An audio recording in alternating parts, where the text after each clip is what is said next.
தீவிரவாதத்திற்காக அச்சுறுத்தல் முறியடித்த இந்திய இராணுவத்திற்கு சல்யூட்.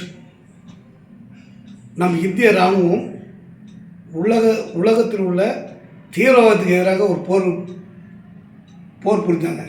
இந்த போரில் உலக நாடுகளே பாராட்டுது.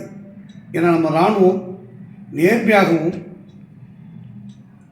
சரியாக நம்ம தீர்வு காண்டோம்.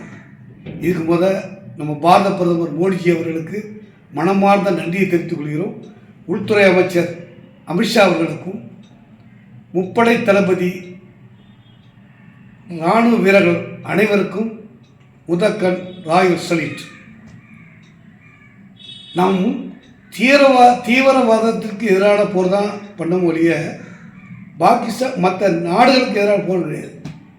எங்கெல்லாம் தீவிரவாதம் இருக்கோ அந்த தீவிரவாதத்துக்கு முதல் எதிரி நம்ம இராணுவம். நம்ம இராணுவம் உலக நாடுகள் அனைவருமே பாராட்டுற அளவுக்கு வலிமையான இராணுவமாக இருக்குது. நம்ம இந்திய மக்கள் அனைவரும் முதல் இராணுவத்தை பாராட்டணும். ஏன்னா நாம் நிம்மதியாக அங்கே தூங்கிட்டு இருக்கோம். அவங்க பாவம் உணவு இல்லாமல் நீர் இல்லாமல் ரொம்ப கஷ்டப்பட்டு இந்த நம்ம நாட்டுக்காக தன் இன்னுயிரை நீக்கிற அளவுக்கு அவங்க ஒரு பெரிய தியாக செய்வது. நம்ம அவங்கள பாராட்டும் இல்லையா, தயவு செய்து யாரும் கொச்சைப்படுத்தாது.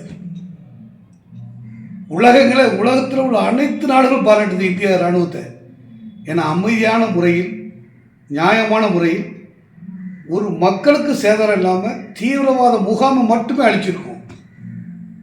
இது மிகப்பெரிய இந்தியாவுக்கு வெற்றி. உலக நாடுகளில் மிகப்பெரிய வல்லரசாக இந்தியா மாறும். ஒவ்வொரு இந்தியனும் பெருமைப்பட வேண்டிய ஒரு தருணம் இது. தமிழக முதல்வர் மு.க. ஸ்டாலின் அவர்களுக்கு வாழ்த்துக்கள். நம்ம இராணுவருக்கு ஆதரவாக ஒரு பேரணி நடத்துகிறாங்க. இப்படி இந்தியா எந்த இராணுவ இது நடந்தாலும் தமிழ்நாடு பாராட்டுறது தமிழ்நாடு தான். நம் தமிழர் அனைவருமே தேசப்பற்று மிக்கவர்கள்.